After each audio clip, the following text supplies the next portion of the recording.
Hi there guys, in this video I will show you what to do if WhatsApp images are not showing in gallery. As a regular WhatsApp user, you can have very important media files sent to you in chats, but when you check your gallery, you cannot find them.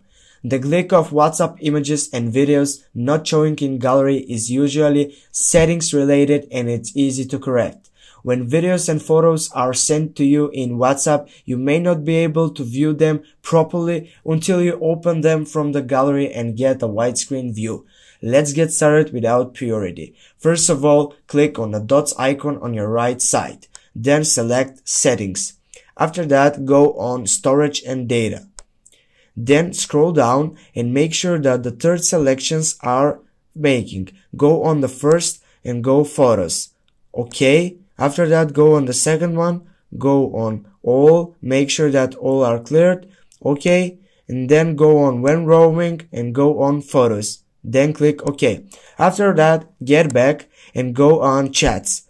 Make sure that media visibility is on. If it's off, got it on. Now you know why it's this problem, and now you know what to do when WhatsApp images are not showing in gallery. Thank you so much guys. Don't forget to like and leave a comment down below. Have a nice day and see you soon.